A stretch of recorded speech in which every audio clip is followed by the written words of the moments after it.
Hello, thank you for tuning into our YouTube channel. I just want to give you guys a quick disclaimer. These early episodes on YouTube are going to be the early episodes of our podcast. A lot has changed since when it comes to the audio. So it's not going to be of the same quality. Not saying that it's bad, it's just not as good.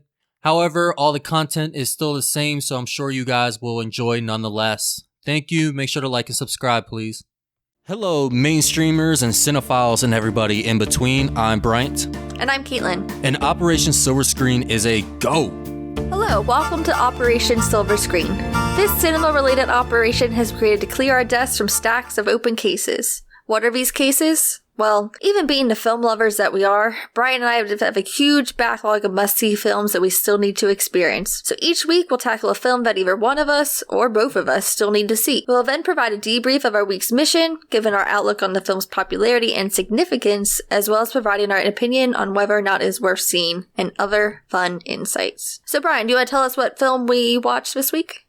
This week, we traveled to a cemetery, followed by a farmhouse, as we attempted to make our way to a rescue station, which would have proven easy if not for the horde of flesh-eating ghouls in our way and a stubborn old man who just can't get with the program. Grab some boards and bunker down as we provide our debrief on Night of the Living Dead, a mission and celebration of Black History Month. And please, stick with me, I am going to explain how this is significant to the Black culture. The first portion of our show is going to be spoiler-free, so please stick around even if you haven't watched the movie. Later on in the show, we'll go ahead and add in the spoilers, but we'll give you a warning, so don't be worried. We're not going to come out of nowhere like some zombies or ghouls in this situation. So Caitlyn, this is a movie that I've seen before, but you have not seen. That's correct. And is this the movie that's actually been on your watch list before and you just haven't gotten around to, or is this something you never even considered? I've never really considered it to go on my watch list, to be honest. I'm not really a big fan of zombie movies, and especially the idea of watching a classic zombie movie is just something that didn't really interest me. Like I said, I'm just really picky with them. No, I understand that, especially the zombie craze, which is starting to die away just a little bit, but yeah, it's oversaturated. It's not as big as it was like when Walking Dead first came out, but there was a period of time where it's just zombies were everywhere. Kind of like what Twilight did to vampires, Walking Dead did to zombies, and I was getting tired of it. But there seemed to always be another movie or another property that would come in with zombies, and like either they'll do the same thing or they'll do another telling of it, and it would kind of always bring me back around to it. As much as I don't want to watch it and I'm getting tired of it, there's still movies that come out and I'm like, okay, that was fun. I enjoyed in video games. Same here. Nazi Zombies is a lot of fun. What? You never played Nazi Zombies or heard of it? No, I have not.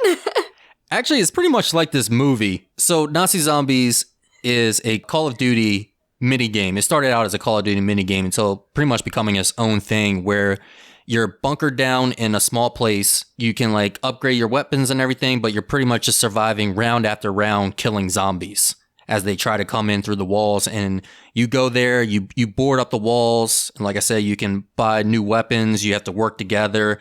And just each round, they just start to get crazier and crazier and crazier. Our friend Andrus and I used to play, like we would stay up all night on weekends. And literally there wasn't at that time more to it. It literally was just doing the same thing over and over again, but it was so much fun. So if not Nazi Zombies, what was the zombie game you were referring to? Well, I was thinking The Last of Us and Resident Evil. Yeah, I think actually when I said like something would always bring me back, I think Resident Evil was the one that I was like, I'm tired of zombies, but the recent Resident Evil games have been great. The remakes of 2 and 3, 7 was good. I love 8, even though 7 and 8 don't have zombies in them. And of course, yeah, Last of Us is a fantastic game and they use zombies really well. Man, now I kind of want to play some Last of Us or Resident Evil, which you have yet to beat Resident Evil 8. I know, I still need to. I've been putting it off. But I just got a new TV so I can watch these movies, on a little bit bigger of a screen. But I'm excited. I haven't played any video games on it yet. So I'm excited to give that a try. Well, let me know what you think. Let the audience know what you think. About Resident Evil or my TV? About it all. Just review your whole life. Just my tea this morning. I'd give it a B+. Wish it was coffee. Could have been better. Yeah, I'm sure that's what you all want to hear, right? So the reason that we chose this movie this week is in celebration of Black History Month. And you're probably wondering, well, what does Night of the Living Dead, a zombie movie made in 1968, has anything to do with the Black culture? And I'm definitely going to get into it more. We'll say for right now, the significance comes from the casting in this film.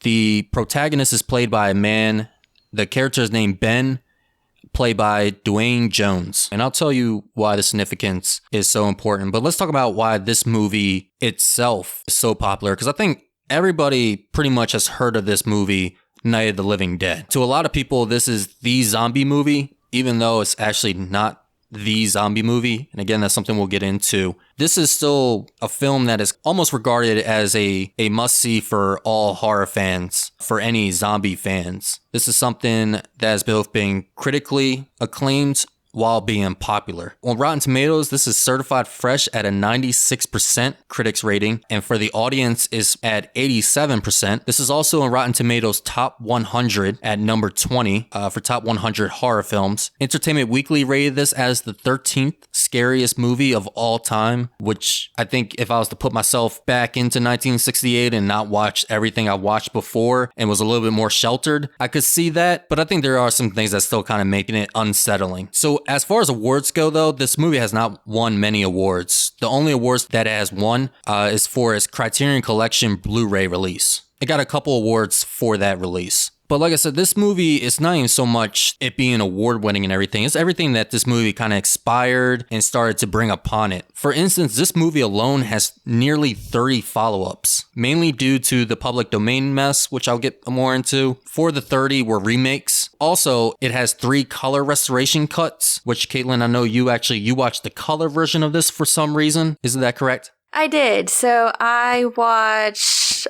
I think there might actually be more. You said there's 3. There might be even one more after that. But I think I watched the second colorized version of it because it was what was streaming on Amazon. I recommend watching it in black and white. And I'll get a little bit more into my experience with the color, I guess, when we talk a little bit more generally about the film. I agree as well. Watch this in black and white. I haven't seen the color, but knowing what I know from what I read about the making of this film, this is a film for black and white. However, there's few people alive right now that have actually seen the original cut of this movie, because the original cut was lost in a flood in the basement that they actually shot the movie in. So the movie, was restored by Criterion, and the color restorations are also cuts of this movie. Also, this movie is one of the greatest and most horrific finance success stories in film history, especially for indie films. This is one of the most successful indie films financially. This movie was made for $114,000 back in its day, which would now be $0.8 million, which is rather cheap for a movie, but it grossed $30 million for its time, which would now equal to $223.6 million. So over 263 times its budget. Inflation numbers were from 2020. However, George Romero, who directed this film, saw little of that money. Like I said, there was a public domain issue. So they ended up changing the name of this movie from Night of the Flesh Eaters to Night of the Living Dead. And when they did that, when they changed the title, the distributor did not put in the copyright in those new cuts for the film. So this movie just became public domain, which means that anybody could take this movie, they could put it in their theaters, they could sell it, they could release it out on tape, on DVD, with no legal consequence. It doesn't matter who you are. Actually, the movie's still up for public domain. That's why you'll see this movie up on a lot of streaming. So while this was a huge success, unfortunately, George Romero and Striner, the producer, saw little money from this film, unfortunately. Granted, they still became successful later, especially George Romero, who became kind of the zombie king, and he saw great success in his sequel that we'll watch one day, Dawn of the Dead. The first of many sequels. Many. Like I said, this has nearly 30 follow-ups, from direct sequels, remakes, everything. But of the sequels, he directed 6? Is that correct?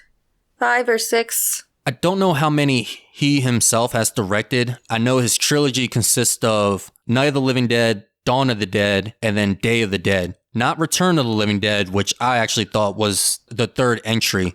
So I thought I completed this trilogy recently. I didn't, because I saw Return of the Living Dead a couple months ago, but have yet to see Day of the Dead. And there was also Land of the Dead, but I think that was more recent, in 2005. Did you find anything for, why critics love this movie, why this is a must-see? I did find it interesting that it was a box office hit when it came out. That was something that kind of surprised me. I mean, monster movies and stuff of the past definitely were something that were still going on and gaining popularity, but this definitely saw a shift in what that horror genre really looked like. Interesting enough, Rosemary's Baby was also released that same year, so that also kind of showed that shift in what horror movies were doing at the time. Yes, the 60s became the modern horror film era. That's when things started to shift from the Gothic era into more of your gore and terrors, starting most knowingly with Hitchcock's Psycho in 1960. Yeah, and I also did see that Hitchcock's The Birds is usually shown as an influence for this movie. That was released in 1963. And I know you haven't seen The Birds yet, but I definitely saw some of that influence in this film. Kind of that survivalist type of film, more so than Psycho. Yes.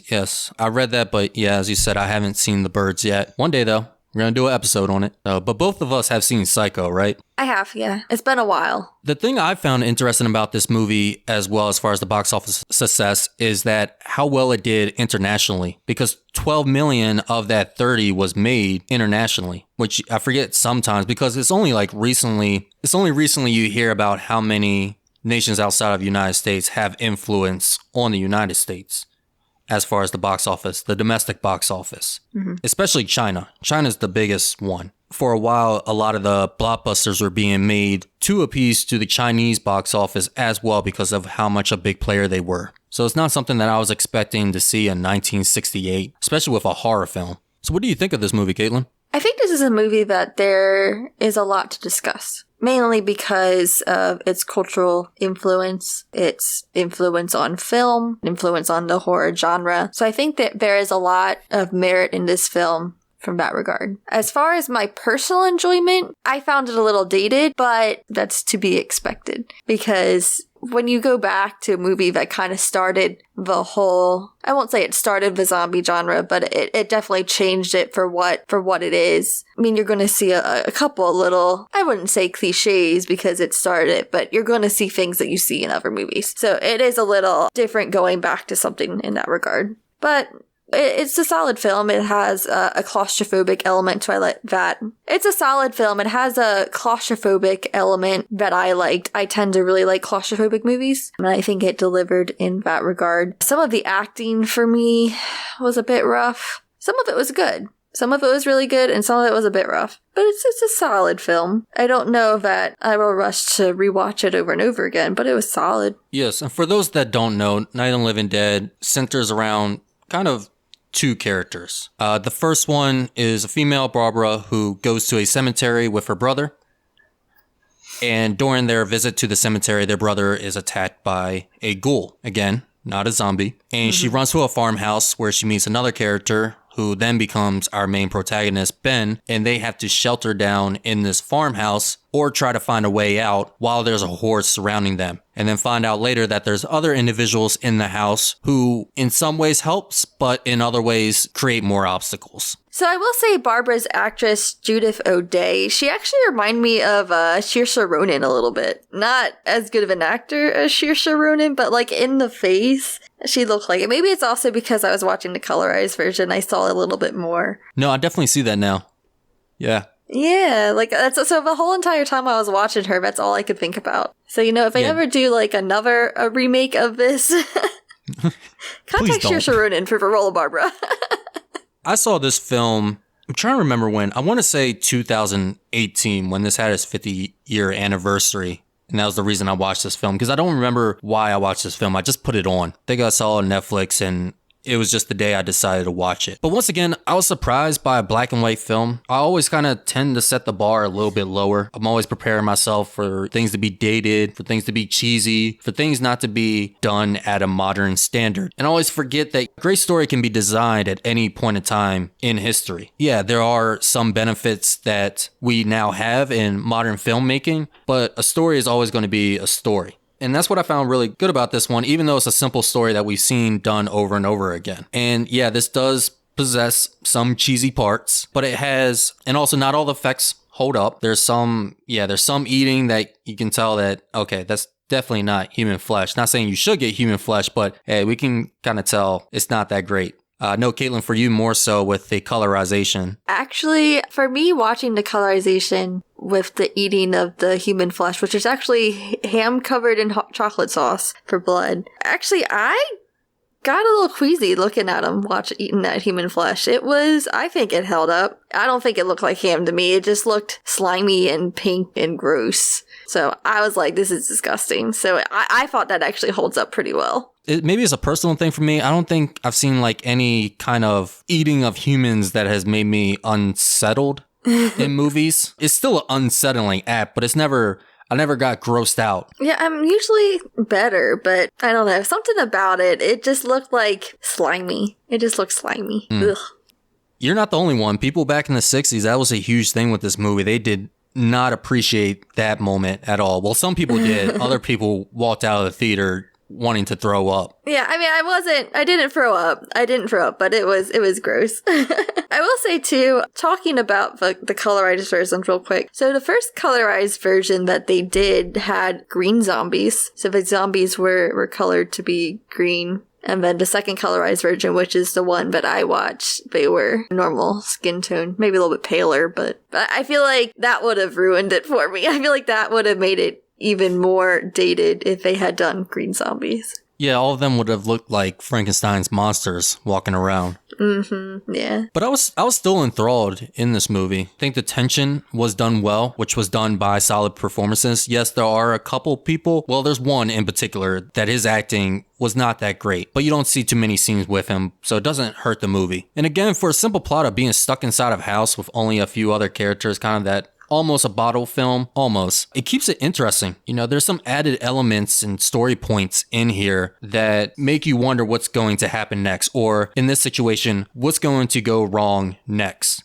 Because for the most part, people make simple mistakes. Even though those mistakes may be a little dramatized, they do occur and they do create that suspense of, hey, something can go wrong at any time. Or, hey, what's the next thing that's going to go wrong and pick off the next character? And then this story also has an atypical hero which you follow, which is interesting to see as well. He's not this huge, tough guy. He's not great with the rifle when he gets it. He wastes a good amount of ammo just shooting into their chests. He gets a couple headshots, but not too many. Though I would say that he does get kind of presented as a tough guy in the beginning because he takes out like 3 zombies with a tire iron, just picks them off. But again, so I was worried about seeing that plot again, because we've seen it, especially in zombies. Zombie movies love to bring up the people are worse than the zombies. We always see that again and again. But this movie, I mean, there was only one character that that's kind of making it hard for everybody else. And the zombies are the more threat in this movie. I actually really adore this film for everything that it's about. And I started to like this film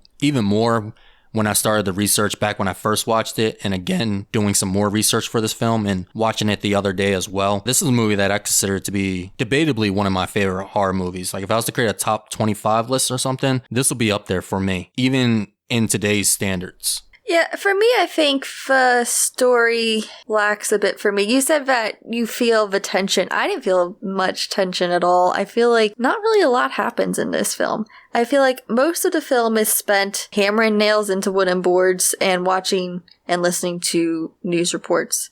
And that's most of the film. Like at one point we even see the camera is just the TV screen showing off a news report that was being broadcasted on this zombie but not zombie epidemic. I will give you that. They do spend a large portion of just boarding up the house and Barbara just doing, I don't know what, holding the flashlight as a toddler for her father at that point. But even later on, after they've already boarded up all the windows, it's like, oh, time to reinforce the windows. Let's go back and just nail them some more and make sure they're in. I do that like 5 times. Caitlyn, this is why, like, if we were stuck in a house together during a zombie apocalypse, I'm guessing you'll be the Barbara in the situation. Because you have to reinforce those windows. Because even after all that reinforcing, they still find their ways in from time to time. They did. They do. You need to brush up on your boarding. You're bunkering down your home. I'm not coming to your place if there's a zombie apocalypse. No, I felt the tension here because they go back to the zombie horde a lot. And you know that they're constantly coming in, even though they're walking like 1 mile a day. But also just with them just sitting there and being trapped in that house, that's where I felt that tension of like, Do you leave? Do you stay?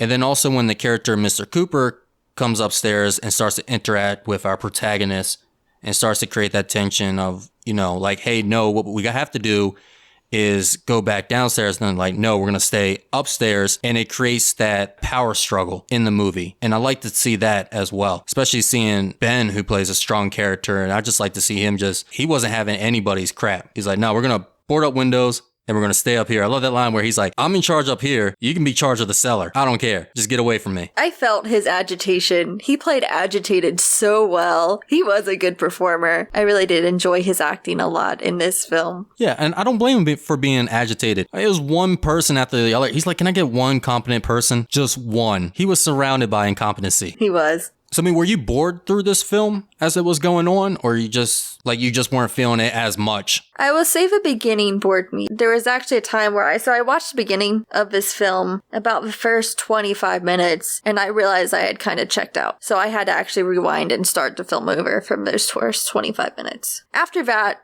it was better. Like I said, some of the things in the film just felt really repetitive to me, but at least it was more interesting, I think, after it got past that initial part. Even the news reports were redundant because, and I'm sure there's a reason why they did this, but they would say the same lines over and over again in the news report. I think that was just to show like the constant pressing threat, and that as long as you stay in this house, nothing is changing. You're just going through the same thing. There's another film this reminds me of. I'm trying to think of what it is right now. Oh wait, no, it's a sequel, Dawn of the Dead. So Dawn of the Dead, they're actually trapped inside of a mall, and it goes on for a while. I want to say like a couple of months, maybe a year. And it's that whole like, there's nothing changing outside. How long can we stay in here doing the same thing? This movie, though, it's almost done in real time, almost. It skips ahead like a couple hours, but this is all taken care of in a day. So Caitlyn, I was the one that had suggested us doing this for Black History Month, and you were kind of skeptical to that at first, and I told you that it will all make sense. And before I get on my soapbox about that, how do you find this to be significant to the Black History Month, or do you think that I was crazy in making this choice and we should have done a different movie? No, I think you made a good choice with this, and something about zombie movies as a whole is there's a lot of kind of racist kind of otherness that goes on with zombies and monster films in general, and with zombies in general. So the big zombie movie that came out before this, I think, was called White Zombie, and it was about like a white woman who was taken and they're trying to zombify her, and it protects Native and Islanders as the zombies, the evil, like all these black people as kind of this evil other entity trying to corrupt this white woman. So yeah, there's definitely a lot of not so good past with zombie movies. So watching this, where you had Dwayne Jones here as a lead, and as a lead where his race actually wasn't meant to be a factor. He was chosen for this role, and George Romero said that he just gave a good audition. He just gave a good performance. This wasn't written to be a black role. It's just he was the right role for this movie. And I respect that. It is refreshing based on what came after and what kind of the bad history of horror that is there, the bad racial history of some of these monsters films. White Zombie was the one before this, and it did not have a good depiction of people of color. But I'll say the bad racial ties go beyond just horror. It goes with just movies in general. For a long time, black people were seen the savage enemy. There's even something I've seen recently. I believe the 1960s Spider-Man. There's one episode that they don't have on Disney, and it's an episode where he's being chased down by somebody of an African tribe, and he's given no lines or anything. And then you find out that he's actually like the henchman of this white hunter, not Craven, that's been going after Spider-Man. And that's how black people were seen for a long time, especially when you look at political cartoons back in the day. And then black people were then seen, they started getting more roles, but then they were seen as gangsters in the film. Again, they were seen as the enemy. Usually we will talk about the significance of a movie in our spoiler talk. However, I want to talk about some of the significance in this movie in reference to the black culture, before we get into spoilers. So hold on, let me grab something real quick. All right, now that I got my soapbox over here, let me go ahead and step up on it. So like I said, the protagonist is a black character, but the character is just a man. His race plays no significance in this movie whatsoever. Granted, some people have gone in and, even Jordan Peele has stated that this movie became social commentary without actually meaning to. So while there's things that you can kind of look at and you can kind of compare to racial tensions and things of that sort, none of that was meant to be in this film. This film was written and they had this protagonist named Ben. And so originally they were going to cast Rudy Ritchie in this film. However, George Romero and Striner, the director and the producer, had a mutual friend, Betty Ellen Howie. She went ahead and recommended a different actor who was also visiting in Pittsburgh at the time of shooting of this movie. That actor was Dwayne Jones. So he did the audition and the role, of course, went to him. Everyone, including Richie, agreed that he should be their Ben. So even the actor who was up for that main role and what would be a film to go down in history, he said, no, this black man should have it. And not for any reasons of his race. It's not like they did a diversity hire or anything like that. They just had him in the film because he was better. Rudy Ritchie actually ended up becoming one of the zombies, which I find pretty funny. I was like, another thing to tell you how good Ben was is that somebody turned down the protagonist lead to go ahead and just be a zombie in an extra that nobody's going to be able to recognize. So the script was actually changed to accommodate Jones, but not in the way that you suspected. The script was not changed in any way for his race, and actually it was Jones who wanted a change to the role. So the original role was for an uneducated trucker who was going to be this tough guy. However, Jones, being a highly educated man himself, thought the character would benefit from that, and also not playing so much of a tough guy, something that more people could relate to, thus creating a hero that not many people had seen before, especially during this time. This wasn't James Bond trapped in a farmhouse. This was just another guy like you and I, or in this case, even more educated than at least myself. I don't know about you.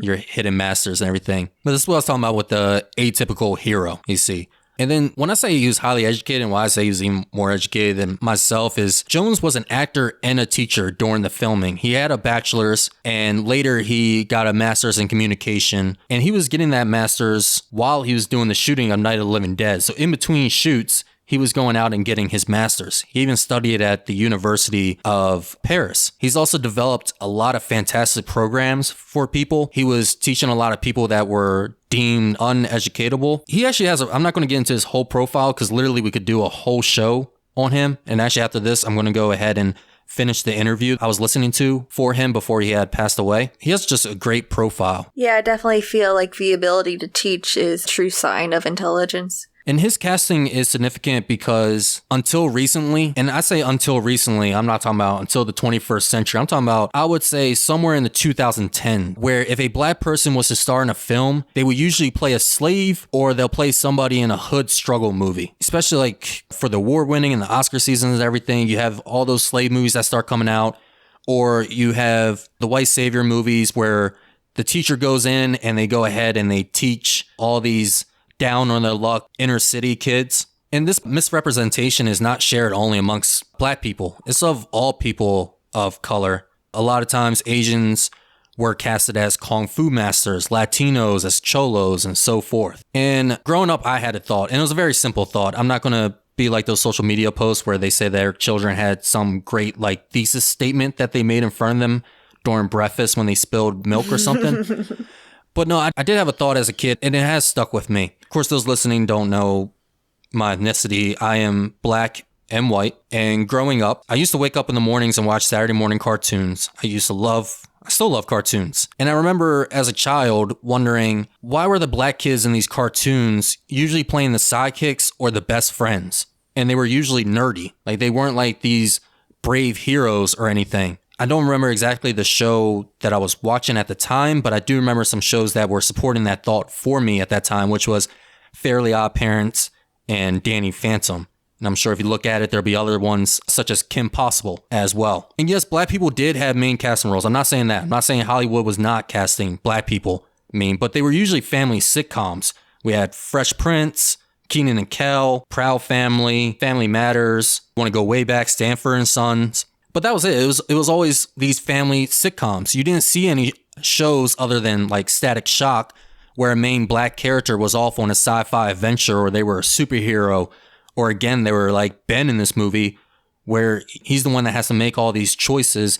He's carrying a huge load on him, and he's being the brave protagonist. And when I found out the financial success of this movie, it kind of made me mad, because Hollywood has had this crazy theory till recently that black people couldn't sell film. They believe that putting a black person as the main character, it will not sell tickets unless it was during award season when they were playing slaves or they were in the hood struggle movies. It wasn't until recently that this has been disproven. Looking at you, Black Panther, this movie had one of the largest success, especially for its time, and it had a leading black character. So why was it Black Panther came out when, like 2018, 2017? I want to say 2018, around there. 50 years.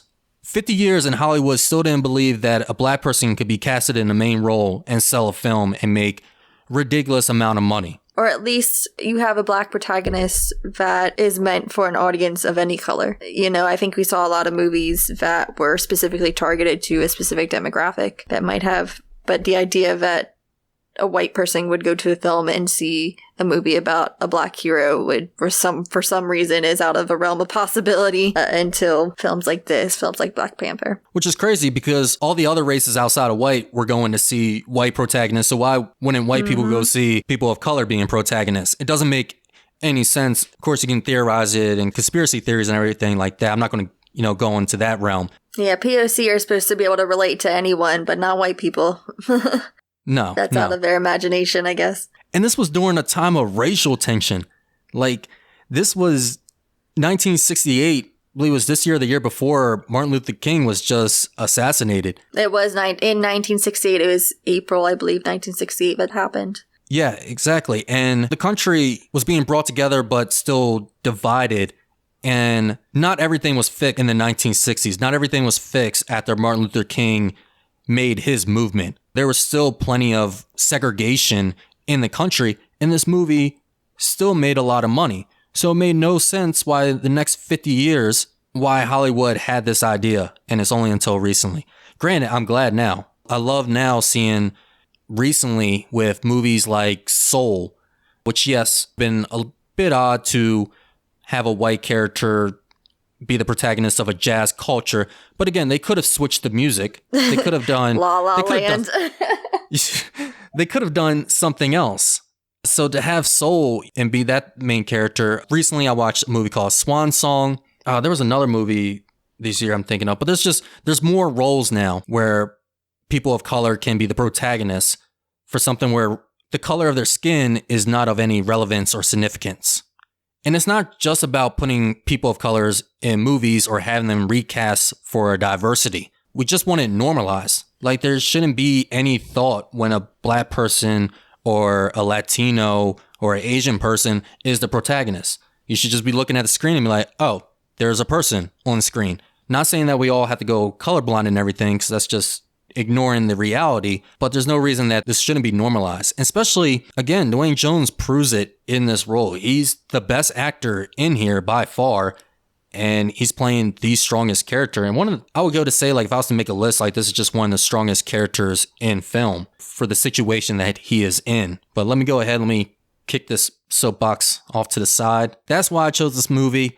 That's why this movie, I have a lot of respect and admiration for it, and why it's personal to me. Yeah, and even looking at, kind of a side note, looking at the films that are receiving like that pre-Oscar buzz, it's not diverse at all. At all. Like, we still have such a long way to go, and it's sad.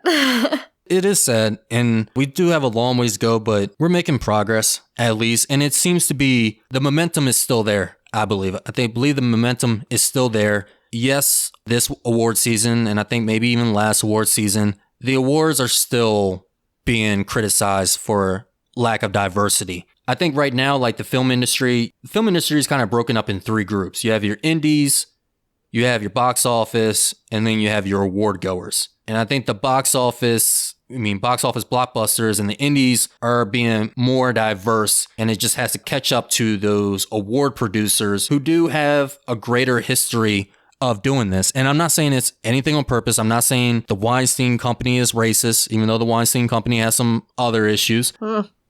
But they still have a ways to go. And I mean, actually, they made a big change to the Oscars. What was it, last year or the year before, to diversify the staff that they had? They made like a huge push to bring in a diverse. No, I think you're right. I'm just always skeptical with big announcements like that, because it kind of always just seems a little bit for show when there's never actually real change. Performative. I feel like the Oscars in general is very, very performative at times when it comes to diversity. Okay, I have it here. So the Oscars recently announced that they have an inclusion and diverse rule. So the first standard that your film has to have, the film must meet one of the following criteria, and that is that the lead or significant supporting actors, at least one of the lead actors or significant supporting actors, is from an underrepresented racial or ethnic group, such as being Asian, Hispanic, Latinx, Black, African American, Indigenous, Native American, Alaskan Native, Middle Eastern, North African,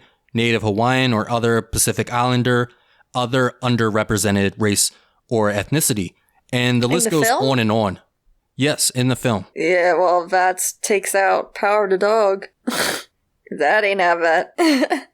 This does not go into effect, however, from what I'm reading quickly here. However, meeting inclusion thresholds will not be required for eligibility in the Best Picture category until the 96 Oscars in 2024. For the 94th Oscars 2022 and the 95th Oscars 2023, submitting a confidential Academy Inclusion Standards form will be required for Best Picture consideration. So it goes, you can read it. I'm not going to spend the whole episode reading all the rules around it. I think actually this says that there was a COVID-19 updated to it as well. I don't know what the coronavirus has to do with race, but I do actually really recommend reading this. It's a great article. You can look at it on oscars.org or just type into Google Oscars inclusion rule. And they have all these rules now set up to bring in more diversity. We're definitely moving in the right direction. Do we have a ways to go? Yeah, but at least we're seeing it, and hopefully it's not going to take 50 years looking at it at this movie till now.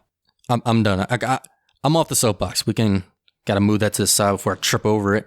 So, going on with our standard programming, the influence it had. So, going into it with this movie and its significance and its influence and our opinions of it.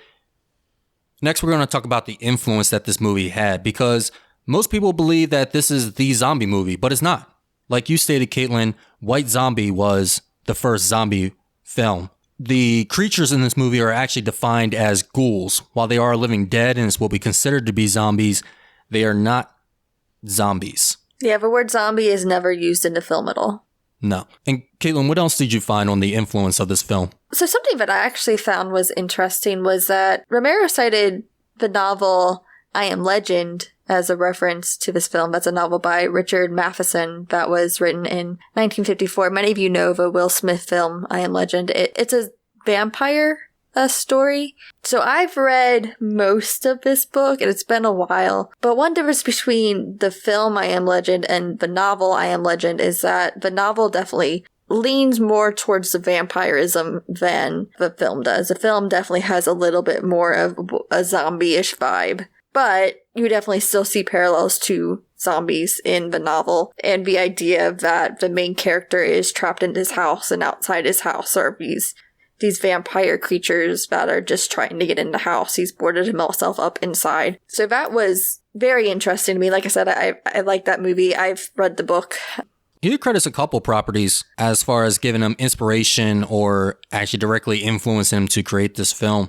So what he actually did create, though, was flesh-eating zombies or ghouls in this situation. So the flesh-eating, however, is George Romero's piece, his contribution to the zombies, which is interesting. The zombie lore has like all these different parts to bring what we have now, from when we first saw running zombies in Return of the Living Dead. Return of the Living Dead as well is the first time that they scream out brains. That movie's crazy, by the way. It's just interesting. All these things all came together to create this mindless walking human being, which has become a crazy sensation for a long time now. Also, a big trope that I think was brought to later zombie movies is just that you need to shoot him in the head or like damage him in the head in order to get rid of him. That was another big thing, other than just the human flesh kind of aspect of it. Yes, and which is a much better idea than the other one they had, which is, what if we just throw pies at the zombies? What?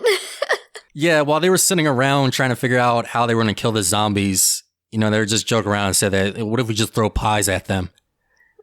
Which actually they do in Dawn of the Dead. They have this pie fight scene, which is reference to this film or to the making of this film. It's pretty cool. Another thing that this brought up to people is the coming apocalypse, which hadn't really been explored. They did have, like the apocalypse hit, like the day the earth stood.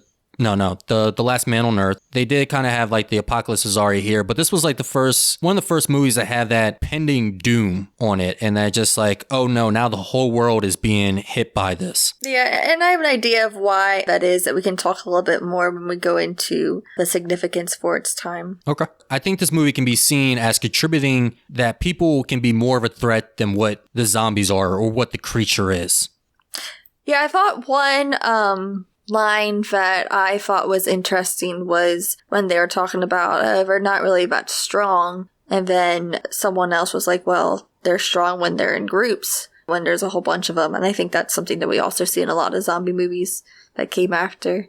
And I can attest to this because in my playing of zombie games, I'm always like, oh, cool, just one zombie, free kill. Or, like, hey, I'm just going to go ahead and kill this with a knife to save ammo. 3 zombies, all right. A horde of zombies? Like, nah. That's the same thing with Nazi zombies. The first round, you get like 10 zombies. Round 20, there's just too many to count. And though it was not the intent, this movie seems to have inspired a lot of social commentary in horror. Now, Dawn of the Dead would be a better example of George Romero's as being social commentary. In that sense, it was consumerism. However, in this movie, and we have seen it, we even seen racial commentary in horror movie. And like I said before, Jordan Peele stated this, that while this movie didn't have the intention, it kind of still did. I mean, it still gave the people the idea. And this movie actually influenced one of my all-time favorite films, not just one of my favorite horror films, one of my favorite all-time films, Get Out. So without Night of the Living Dead, we may not have had Get Out. Or there would have been some different inspiration for it, I'm sure.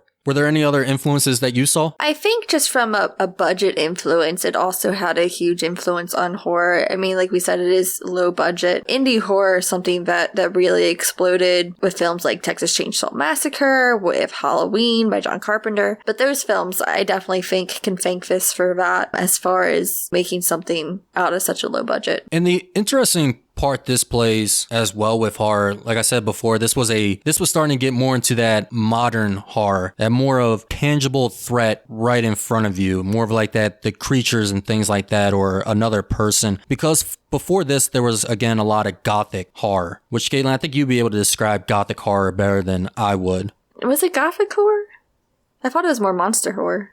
Gothic horror is more like old creaky mansions. Usually you have a protagonist that goes into an old estate and something's not quite right. It's marked by curses, ancestral curses. You usually see like kind of dreary weather atmosphere. You see nature kind of taking its own presence, usually like as far as weather goes. Those old barren trees, landscapes, usually see an over-domineering male figure in the house. A lot of supernatural kind of, maybe not overtly, but ghosts and everything kind of playing a sort of part in that kind of horror. And you mentioned monster horror. I think monster horrors was before gothic. It was monster, and then it went into the gothic. Yeah, I'm not as familiar with gothic horror from a movie sense, as far as, especially in American movies, I'm not quite as familiar with it. I just know the monster horror and some of the issues with that and how those also had a socio-political influences, but not in a good way.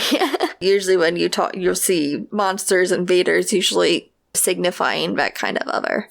And I believe this is a gothic horror. It's a movie that It's considered like one of the top horror films, and it's a horror film that I really like. And it's called Eyes Without a Face, which is the English title. I'm not even going to try to pronounce the foreign title. But it's about a surgeon who causes an accident which leaves his daughter disfigured, and he goes to extreme lengths to give her a new face. I find horror interesting that it's continually changing. Like right now, we're seeing more of that elevated horror. Before that, you were seeing a lot of supernatural horror, which is for good and bad, because then everybody starts to try to do it. Like you said, this movie proved that, hey, if you can get the money for it, which you don't need a lot of money. Blumhouse has proven that time and time again, that you don't need much money to make a horror film and make a lot of money on it. So then everybody starts to kind of do it. And I think that's when you start to also get your B horror movies, which are kind of, I don't even know like where the line is in B horror and indie horror, but there's a line. And B horror just gets ridiculous. I think B horror is when they just dive straight in the tropes, no looking behind, and to make it as grotesque in every way as possible. Or maybe as cheesy, intentionally. I definitely think we'll see some of a resurgence of like camp after Malignant and everything else, with how much that topic came about when that movie was released. I don't know. Malignant didn't do as well, though. There's been a lot of conversation about it, though. I wonder. And it's James Wan, so. That's the thing, too. I just feel like James Wan would... I don't see the producers going out and finding directors to make the next Malignant. As they did, Blumhouse was like, hey, who's the next director that's going to make Paranormal Activity? Or in James Wan's case, Insidious. But I mean, horror is something always to watch out for and see how it... I'm not talking about the next Malignant. I'm just talking about just the resurgence of camp. I feel like camp is something in general that I keep hearing over and over again online. Now, what about this movie, not Malignant, because I don't know who to recommend Malignant to. Honestly, I have no idea. I guess I'll just recommend it to a pass myself. But this movie, who would you recommend this movie to, looking at it from general audience to cinephiles? I think there are things that a general audience could take with this, especially as, while it's not the zombie film, it basically is in many ways. And I think general audience, they still love zombies. They do. I mean, every so often we still get that zombie film. I mean, I look on Netflix, I feel like there's always some kind of zombie film trending or some kind of zombie show. I think the one I watched recently that I really enjoyed was Sweet Home, which was a Korean TV show where they were trapped in an apartment. So that also kind of had that claustrophobic thing. That did really well on Netflix. So I think I would recommend it to a general audience because zombies. It's going to be fun for people who like that sort of thing. Yeah, I would recommend this a step above general audience. For those that really like movies, I'm not talking about love movies or the analyzing of movies that cinephiles do. But if you like movies, you find yourself always watching a movie, I would definitely recommend Night of the Living Dead to see pretty much, yeah, like you said, this is the zombie film. This is pretty much where it started. And I think there's still some entertainment found in it. Like you said, the first part was kind of boring, but you did find it entertaining as it went along. So is there anything you want to say before the spoilers? Yeah, I just want to say that if you are looking for a film that has a person of color, and particularly a black man as the lead, without being those typical slave films or anything else that we're so used to seeing, then watch this, because it really is groundbreaking in that way. Which is a goddamn shame that one of the first movies to pop in our head is 1968 indie horror film Night of the Living Dead. Yeah. Wow. Wait, Caitlyn, do you see that? Do you see that behind the audience? They're coming to get you guys. What? It's the spoilers. Spoilers. The spoilers are here, or they're about to be here. So go ahead. If you have not seen this film, I hope you're listening to what we said and you go out and you check this film out. It's not a long movie at all. No, it's not long at all. And you can honestly be on your phone for like the first 20 minutes. That's fine. Just make sure you go ahead, put it down, and enjoy the rest of the film, because it really does pick up. And it is interesting to watch, both just as an entertaining film and just a piece of history. So definitely go ahead, do that, pause the podcast, and then come back to us when you finish it. All right, you better be gone. I think for me that first 20 minutes, it was a little disoriented too, because there's so much that I feel that happens at 20 minutes, but it's disorienting the way that it shown. Or maybe just because I was kind of checked out that it became that way. But I even think even the second watch, it was a little disorienting, because I was like, wait, where'd this house come from? Wait, who's this guy? Where did he come from? What's going on? Yeah, no, I can definitely see that, especially when you're thinking about like how it seems like Barbara is going to be the protagonist. Yeah, it does. It kind of tricks you in that way, which was interesting. Little Saoirse Ronan from the 1960s. So let's go ahead. Let's pull out this top secret classified folder, open it up, and get into the contents. So first thing. I feel like there isn't a great amount to spoil except for maybe the deaths that happen in this film. And the ending, because that ending was surprising. Well, that goes into what I just said. The deaths in this film. Well, I mean, like one in particular. Yeah, okay. Yeah, true. Yeah. Okay. Like when you said the deaths of the film, for some reason I thought of that as being separate. Probably because he doesn't die by the hands of a zombie. Nor does Cooper. Yeah. That was actually surprising too, though. There were, not all the deaths in this film were surprising, but some were. Some were. Let's kind of go over the kills in this film. You want to go over the kills? You want to get right into the kills? Let's go into the kills. So, our first one is, Dear Johnny. Dear candy-loving Johnny. Dear Johnny. I mean, that one wasn't surprising. And he kind of got what was coming to him. I mean, good for him for trying to protect his sister. I mean, towards the end there, he finally did come to her aid, I guess. And she just left him for dead. It's fine. But yeah, good old Johnny. But I definitely didn't expect him to go out within, like, the first 5 minutes of his film. One thing I put in my notes when I was watching this film is that it really jumps right into the story. Like, it really doesn't give you a chance to breathe in that opening, and that's why I said it was a little disorienting for me. But I do appreciate it doesn't really take its time there. It gets to what it wants to do in the story. That in my notes as well, where this movie just gets right into it, and I like that a lot. Especially for having a simpler plot and being a shorter movie, not wasting any time in that regard. Mm-hmm. So then the second set of kills in the film is...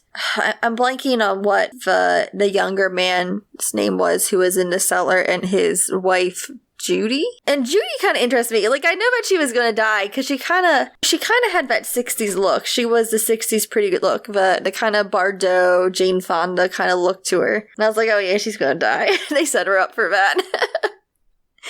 She should have looked at what she was... Wait, never mind. I was about to say she should have looked at what she was wearing. Oh, no. The other one was Tom. Tom, okay. So what did you think about how they went out?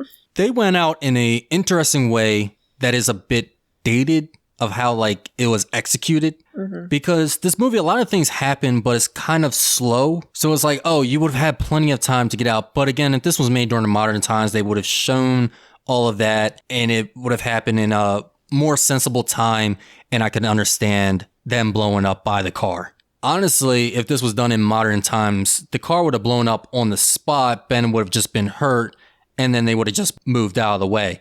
But they probably had to take the explosion actually somewhere else and not have any of the actors actually around for it. That's where I can see why it was done in that fashion. You could tell with the way it was cut, they were definitely trying to be clever with that budget, but it did feel dated. You know, you actually passed a kill count. Some deaths. So before our good old lovely hip couple, Tom and Jerry. Anyway, Ben goes ahead and takes out 3 zombies with a tire iron, like a champ. I love that. He's like, how many are out there? There's only 3. They're spread out. All right, Barbara, step aside. I got this. I'm going to kill these zombies and become the protagonist of this film. Which sets it up pretty cool because then when you have the huge horde out, you're like, oh crap. Yeah, there's a reason he's not going out there and just taking them all out. See, I was less impressed by the tire iron than I was with the setting the chair on fire with the gasoline and kicking it out, which I don't know if it really did that much, but also I would never think to do that. It just kind of made me think, oh, this is a really smart guy. He's doing all his resources together. Like, he's definitely using his environment to his advantage. Which makes sense. It gives them more time to board up the doors. Which, again, yeah, I probably would have not thought of that in that situation. Dwayne Jones probably thought about that on the spot. Like, he saw the extras coming too close to him. And he's like, I'm going to set this chair on fire. And he just kicked it out the door. Can we also talk about the naked zombie? There's a naked zombie. What do you want to say about the naked zombie? There was. No, I just wasn't expecting nudity in this film. I feel like Yeah, I wasn't expecting nudity. I mean, it's just ones that, it's not like full frontal nudity or anything like that of the zombie, but just something that I wasn't expecting.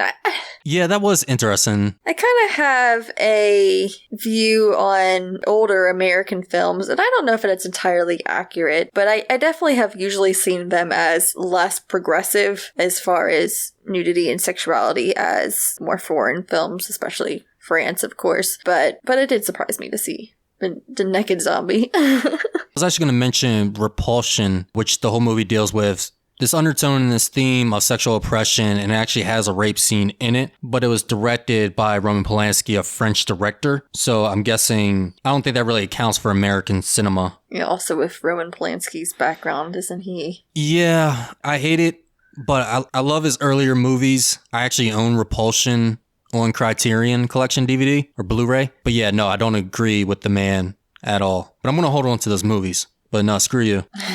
Yeah, our next death, I believe, is Mr. Cooper, who, I don't know, he may not be the first death. It's whenever he bled out that he would be considered the next death. But what did you think of Mr. Cooper's character before the man deserved the shot to the chest? When he was arguing with Ben at the beginning, at some point I actually kind of thought he had some points. Because I would question, like, oh, maybe the cellar would be a better place to go. Because they were arguing, should we stay in the house or should we stay in the cellar? And they both had some good points in my opinion. But who do I trust as a person more? Definitely Ben. So, yeah, I probably would have stayed. Ben's the type of person that I want to be with during the zombie apocalypse. Sorry, Mr. Cooper. But as a character, oh gosh, he was annoying. I do think some of the reaction was a little over the top to him. A little bit. Before we get into that, I do agree with you. I was like, okay, they're both making good points until they bring up the point like, oh yeah, there's no exit if you're in the cellar. Yeah. And again, playing Nazi zombies, you always do want to have an exit plan, though you don't want to be surrounded by all sides. It's kind of it's hard to position yourself in a zombie horde is all that I'm saying. Yeah, my only thing was that if you get so much of them coming into the house from all angles, I mean, you still wouldn't have anywhere to go, which is kind of what happens towards the end. They can do it Resident Evil 4 style. There's an awesome mission in Resident Evil 4 where you're stuck in a cabin, 2-floor cabin, and they're just coming in from all directions. Oof. One of my favorite missions in video games. Moving on. Yeah, until they brought the whole, like, yeah, there's no exit, and here we can take control of things, and we do have the fallback plan of the cellar, or even upstairs. And again, yes, like you said, Ben is way more competent. And I think that's also what Tom saw when he came upstairs. He's like, oh, snap, this guy knows what he's doing. Yeah, let's board up these windows. He's like, man, I was tired of being in that basement with that creepy little girl and goddamn listening to their marital problems all the time. Because his wife, Mrs. Cooper, she wasn't having his crap. She was done. She was over it. I would love to sit at their dinner table on a bad day. Oh, gosh. Some of the acting, like you said, was over the top. Between Ben ripping out the floorboards to board up the house and some of these actors chewing up the scenery, there was nothing left in the interior. Because, yes, especially Cooper. Now, it didn't really bring me out, especially because it's the 60s. I would say it was more of the subpar acting that I noticed that kind of brought me out more than the overacting. So I guess if you have to have one, I guess I'll take the one that chews up the scenery.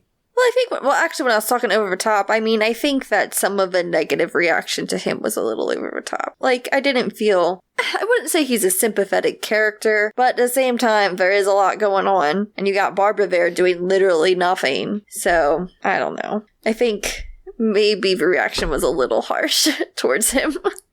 You talking about Cooper or Ben? Cooper.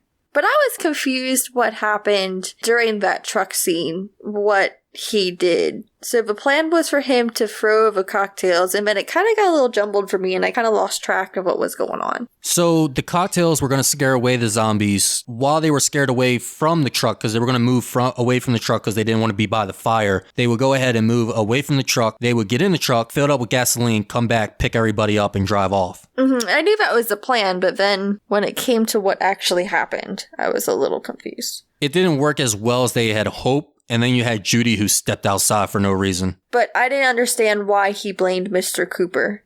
Oh, no. Are you talking about why he blamed him and started punching him? Yeah. Because Mr. Cooper locked the door on him. and didn't open the door back up when Ben was knocking on it. Oh, that I missed. Okay, I missed that. I thought it was because he wasn't helping him board it back up. But the man looked like frozen in fear for a second, so I kind of felt for him. So I was like, oh, maybe he's just scared and he just needs a second, because he did go and help him. So I missed the part where he locked him out. Yeah, it was the whole locking out, and that's why he beat him. Gotcha. Which I can understand. Like, Ben would have almost died. Like, Ben would have died if Cooper finally didn't open up that door, but it was too close of a call. So, corporal punishment in that time, like, you got to make the decision. That's the only way you can make sure it doesn't happen again. But hey, it happens again. He goes for that gun. Yeah, so now hearing that he locked the door, that I didn't see that at first, so now it makes a little bit more sense why he beat him up. But first I was like, it's a little harsh. How did you feel about him actually shooting him? I thought that was a little harsh too. I mean, it's a rough time. It is. I mean, it's a zombie apocalypse. It's going to be a rough time. But I did think it was a little harsh. I think it was a little harsh, but then seeing that you're stuck in a position where you can't take chances or make the best decisions or actually like effectively communicate things. In this sense, you have somebody that was going for your weapon. You have all this stuff going around you. You don't know why they were going for your weapon. And now they have the gun to you and you end up getting the gun back from them. Well, what is this person going to do now? I can't trust this person to be behind me, but I have to put my back to them because I have to board up these walls. Well, one, he's not boarding up the walls. And two, is he going to smack me with one of these boards or a brick and then run away? So I had to make the hard decision of... And I say hard decision, he made it look pretty easy taking him out, which Mrs. Cooper didn't seem to be all too worried about. No, she wasn't. She was over him. Like, if they survived that, she'd be filing for divorce. And she just wanted to go downstairs to her precious baby girl. You mean baby ghoul? Yeah, that precious baby girl. Leading into our next death, Mrs. Cooper. Oh, wait, no. No, I don't Barbara. think so. I think Barbara's first before Miss Cooper. Well, she gets dragged away. We don't know if she dies. Oh, I mean... Maybe Johnny did some Shaun of the Dead, pretended to be a zombie, grabbed Barbara, and got her out of there. Barbara's death was a little anticlimactic for me, but also surprising. It was surprising to me that it was anticlimactic, because I think you kind of build up this... Ben has this sort of protective instinct, I don't know why, but he does for Barbara in the film.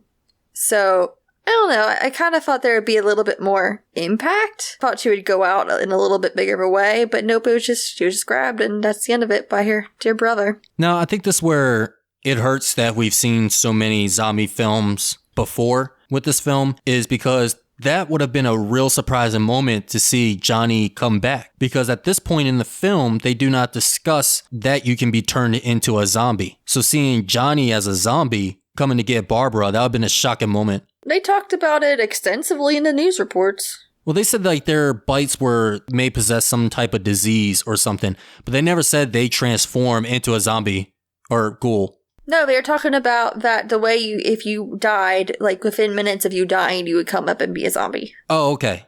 But I mean, you don't see Johnny die. I don't know. I think it would still have been a bigger reveal, especially if it's your first time learning the rules and everything, being in the theater in 1968. And seeing Johnny come up at the door and taking her away. I guess. I do agree. For her being more the main character and for Ben being the protector of her, I can see that it would have benefited from her going out with more of a bang or with some more emotion. I definitely think Mrs. Cooper's death was supposed to be the more shocking twist turn. Which, you watch zombie movies, or it's not going to be a shocking twist turn. But yeah, at this point, you have two people left. You know you have a ghoul in the basement. We all know she's going to turn and kill somebody. And we all know Ben is not going to underestimate some little ghoul. And he's going to take care of business if he has to. So it's going to be Mrs. Cooper. And so, yeah, Mrs. Cooper does get taken out by her daughter with a trowel. I believe that was a trowel. Yeah, something like that. I will say it's probably the most gruesome death scene in the film. Yeah, they go full psycho with the spade being brought back and coming forward. Of course, you don't see the penetration, but you do see her later with that spade inside of her. Or trowel. I'm not a gardener, guys. That was probably the bloodiest moment in the film as well, with that chocolate sauce blood. Yeah, definitely. Yeah, definitely the more gruesome portion. Which I wonder if that was a callback in Cabin in the Woods. Because there's a moment where somebody has to fight like a zombie, and he's like, and they see the hand, and he just tells the other person, yeah, I dismembered that zombie with a trowel. Well, maybe. I thought you meant the chocolate sauce. I was like, I don't remember that. But I think that there's a lot of films that use chocolate sauce for blood. Well, it being black and white, the blood worked, the chocolate worked better for the lighting and contrast and everything. Which is why I asked you, how's the blood in the movie? Because watching it in black and white, I understand them using chocolate and everything. And of course, it doesn't look like chocolate.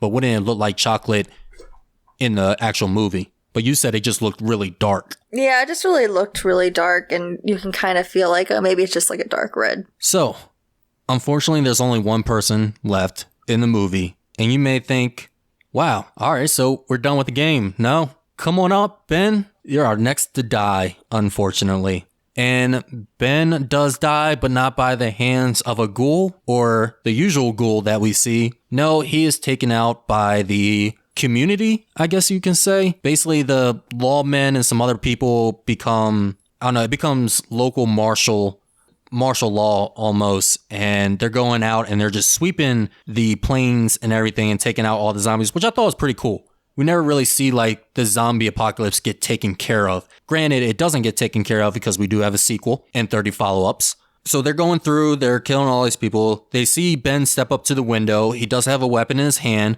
which shouldn't give them reason to shoot. I don't even think they must have not even seen the weapon, but they see him through the window, guessing that he's a ghoul. They go ahead and they take the shot without warning, thus killing Ben and ending the movie. And this is where people really thought the social commentary was present. Granted, again, there was no social commentary written into the script. However, because of things that were going on in the country and the way that you can kind of tie this into racial tension and racial commentary, it does work, but it was not the intention of the film. And one of the things we mentioned before is the assassination of MLK, which was April in 1968. So when people saw this, they thought it was sort of a reference to the assassination, or they thought this was a representation of people seeing a black person and considering them a threat and killing without hesitation, which is something that during this time was not unheard of. But again, it was not the intention of this film. I mean, it's kind of the same as how it was in Get Out in that end when you see the cop car approaching. Whenever you see law enforcement, you just kind of hold your breath.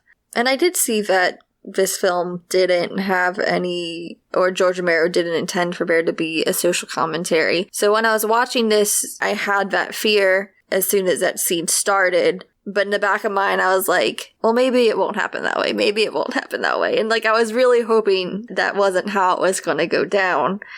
But alas, that's how it goes down. Speaking of Get Out and Jordan Peele being influenced by this movie, I see the influence more now with the alternate cut of Get Out. Are you familiar with that one? No, I haven't seen an alternate cut. So the alternate cut was actually the original cut for Get Out. It ends bleak. However, during test screenings, the audience were not for it. They did not like it at all. It wasn't even that it was just shocking. They didn't like it. So they made the ending they have now for Get Out, which I think is also a much better ending for the film and a greater fit for it as well. But I think with this film, it's an interesting twist. And again, especially during a time where movies were breaking ground to kill the protagonist in such a way, yeah, that had to leave audience. And I mean, even now, where we're like, oh, don't do it. It's a shock. And I don't think it comes out of nowhere. It still fits within the film. It's not just made shocking to be shocking. You mentioned that the intention of this film was not to be racial. However, people started to see that. And while they were trying to remain, like, hey, we don't see color. And this is what I kind of mean with, you can't just be colorblind. You still have to be aware of the significance and relevance that the color of your skin presents, whatever time that you're living in, which is, there's one controversial scene in this movie, which is also a bit dated because this is not how you get somebody to calm down. And this is when Barbara smacks Ben, and Ben retaliates by knocking Barbara out with a punch to her jaw that knocks her out and leaves a good-sized bruise on her for the remaining of the movie. Now, I say this is a bit dated because I think in the 60s, unfortunately, it wasn't, I wouldn't say it was acceptable, but it definitely wasn't frowned upon as it should be with laying your hands on a woman. Granted, in this sense, she did hit him first, and he was just responding. Though I think he had a little too much time to think and say that it was just an impulse. And another way I find this movie to be significant, I believe before this movie, you had the kiss scene around the world, which was the first interracial kiss on television done in Star Trek, which I believe it was Kirk, like the protagonist. Kirk and Uhura. Yeah, kisses a black woman. But nobody talks about the punch that was seen around the world, which was Ben knocking out this white woman who was not quite right in her mind. That scene was hilarious to me. It really was. Because he did take a second to think about it. Like, am I really gonna punch this girl? And then he just whack goes for it. That's why I'm so surprised though. Why he is so protective of her later on. Because he was kind of mean to her. I'm not saying that she was a little. She was experiencing trauma. I get that, but she was not helpful at all at that time.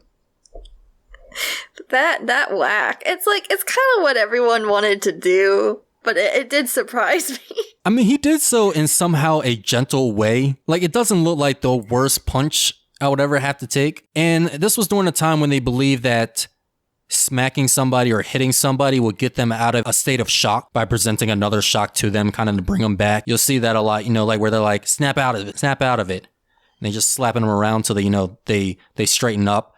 In this case, he was like, she needs a little bit more. She needs a nap. Yeah, he knocks her out and then he goes and finds her a nice jacket to cover up, to make sure she's warm as she's passed out. Because she was complaining how chilly it was. No. The opposite happens. He gently catches her. He lifts her up, places her on the couch, and then he takes off her jacket. She starts to unbutton her jacket. She was hot, and so he took off her jacket. Yes. Okay. Yes, you're correct. And I remember that scene I was wondering about the backlash of that scene in particular because of the racial connotations. That's something that I think, given allegations against black men at that time, especially made by white women, I was curious what the reception to that was. Yes, I couldn't find any reception, but that's something that was of talks, because you do have this black male who is now essentially unclothing an unconscious white woman. And this wasn't just something that was a lot of allegations were during the time. Yeah, there were a lot of allegations during the time, but this was something that was not questioned by in court. If someone accused you of, whether it was third party or the actual woman, that this black person had sexually assaulted a white woman, is done. Like, there's plenty of books and everything written about it. They're done. Like, that's death sentence right away, or your life is over in some way. You're never seeing light again. And that was something that they did have a concern of in the movie. Actually, more so the punch as well, they had a concern of. And this is where I bring up the colorblind thing, is because Ben thought that it wouldn't be received positively. He thought there may be some backlash. But everybody, the whole crew, including George Romero, is like, no, it's fine. And they thought they were kind of being hip and everything. They were being, diverse. Like, hey, again, race doesn't matter. And again, I'll say, they did not cast Ben just to show that they had no color tolerance. No, he really did put on a great performance. And no one was thinking anything other than that. But George Romero did admit in an interview many years later, passing the death of Dwayne Jones, I believe in 2018, when he did the interview, that yes, looking back at it now, no, we should have redid that scene in another matter. There was nothing wrong with the scene, but looking at it from the lens of back then, there was some unnecessary backlash for it. And he said, well, if he was to talk to Dwayne Jones again about that scene and about the success of the film and everything, he would just go, hey, who would have known? But I do like his relationship with her. It's something, I wonder if any of the remakes were successful from this movie, because I feel like there's a lot to expand on, such as that kind of protective character he becomes to Barbara. I'm guessing it's like when a father gets kind of upset, so they go out to the shed and start working on things, or they go back into work. Maybe while he was boarding up the windows and everything, he's like, oh man, she has been through a lot. Let me be a little bit kinder to her. We're all going through a lot of stress and everything. When she wakes up from her nap, make sure no one's going to mess with her. Poor Barbara. Honestly, I think Dawn of the Dead is the remake that everybody wants to be of Night of the Living Dead. Even though it's a sequel, it expands on a lot of the things. I wonder if that's one of the things that it does expand on. I can't remember too well. I do actually look forward to watching that movie again, knowing the things that I know. So I look forward to that episode. Now, so we spoke of all the deaths and the punching. Kind of already went into it a lot with the black character in the movie, that being significant for his time, and kind of the new modern horror being significant. Was there any other pieces of significance you found for this movie for its time? Yeah, I mean, one other point I wanted to make was that this was made during the Vietnam War, and the Vietnam War was something that went into this film as an influence for this film. I know some have said that maybe that's why, just to kind of show the brutality of humans and the gory mess that kind of war brings. So that was a heavily social influence for this, well, apart from just the other racial tensions that were going on in the country. And speaking of the Vietnam War, actually the person that George Romero wanted to do the makeup for this film was actually deployed as a combat photographer and could not come on to this film to do the makeup. However, he did return to do Dawn of the Dead and Day of the Dead. At least he got him for those two because those two are actually in color. A lot of things are more noticeable. When I saw that it was influenced by the Vietnam War, I also just wanted to make sure that it wasn't making the Vietnamese people now the new other, but I didn't see anything that kind of really implied that. No, I didn't see anything like that. I think this movie is just... It was just people out there, which I like. Not every movie needs to make social commentary, but yeah, this movie just stumbled into being significant in the debate of race, which is interesting. This movie is also significant. We mentioned, I said people were walking out of the theater queasy because you see it a lot more now, but you didn't see flesh eating and gore back then. I mean, Psycho is kind of seen as like the first slasher, but there's not much blood in that movie. And in this movie, you have people eating what essentially is other people. And even though they're eating chocolate covered ham, which I think we should have made and then tried out for this episode. Ugh. How many listens, Caitlyn, do we need to get you to eat some chocolate covered ham? A lot. I'm not a big ham person in general, so yeah, no. So you're saying more chocolate than ham. Got it. No. Seeing all of that, how do you think this film actually holds up? Especially you seeing it in color. Yeah, like I said, I think that the ham holds up, at least. I think that our main hero holds up. I think he's still interesting. I think that the story itself is interesting and holds up. But like I said, some things were definitely dated. It's like I said, you can feel the budget. You can feel the budget a little bit, which I think that had this been made in a more modern day, that budget would have been used a little bit differently. Yeah, I definitely agree on that. The budget is, they still do well with what they had. And this is actually an interesting movie. I know we provided you guys with a lot of details of this film, but this is one of the movies that I'll recommend. And actually, I want to look up some DVD commentary and things for this movie. But this is an interesting movie to dive in and just read the fun facts about everything they had to do because they had like a limited budget. They even asked George Romero, were the tombs actually real, the tombstones in the cemetery? George Romero responded, he's like, no, we didn't have any money for fake tombs back then. They were working on a very limited budget. For instance, the car that they were using ended up getting into a car accident, which damaged the left side of the vehicle, which is why they changed it up during the film and they made it run into a tree. This time I saw it. You can see before it even hits the tree that the side is impacted. Yeah, it's an interesting behind the scenes movie. And yeah, I think some things don't hold up as well. Ben punching Barbara, probably not the best decision. I get it. He's not a real doctor. I'm not a real doctor, but I feel like you shouldn't punch somebody that's not in the right state of mind and should at least avoid doing that at any state of the mind if you can. And some of the acting isn't the best, and they do chew up some scenery as they did back in the 60s. But other than that, I think this film holds up really well, which is why, again, we would recommend it really for the general audience, or I would at least for those that like film. Caitlyn, what would you rate this movie with our letter grade rating system? See, that's hard for me, because I almost feel like I need to rate it based off the significance, but I also need to rate off my enjoyment of it. Like for significance, I would give it, A, close to S tier. For my enjoyment, I would probably go a lot lower. So let's kind of go somewhere in between. Let me give it a, I guess I give it a B. Just a B? You want to add a plus to that? Give a plus for old Mrs. Cooper. Let's just give it a plus. Also for that little girl. That little girl was so funny to me. Let's give it a plus for a little girl. Actually, the reaction that Dwayne Jones has to that little girl is authentic. They didn't tell him that she was going to be sneaking up behind him. So when he turns around and sees that little zombie, that little ghoul, he actually freaks out.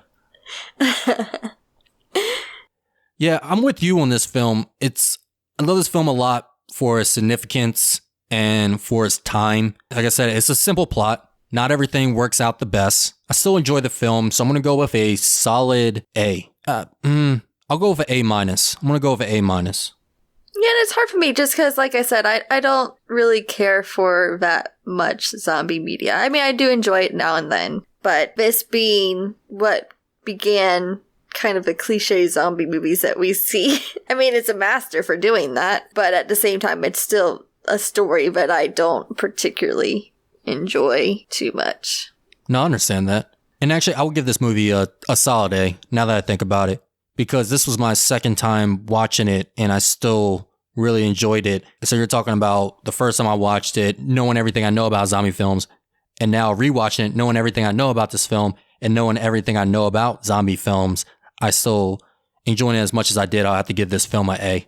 Yeah, I think that's fair. I can understand it.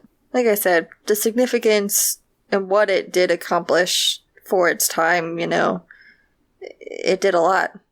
And I think it deserves to be commended for that. There are any other final comments you have? I did think it was funny that this was set in Pennsylvania. That was one thing I had in my notes that I forgot to mention. Because, I went to school in Pennsylvania. And I've seen some of these rural areas, and, some of the people there are zombies themselves. So I did get quite a chuckle out of that. Knowing rural Pennsylvania people. I kind of wonder if they were zombies at all, if they were just the locals. That's probably why they were able to clear them out so fast. It was a rural area. I bet New York City was still struggling. Yeah, right. Yeah, I just want to make some quick technical comments. I found the camera positioning interesting in this movie. It's a lot of stationary camera, which they probably did because they were limited on film and couldn't risk moving the camera so much. But there was just a lot of low, crooked shots that I think elevated the horror a little bit more with this. And I always like 1960s over-the-top music, especially that person on the drums. Just going at it, just the doom, doom, doom.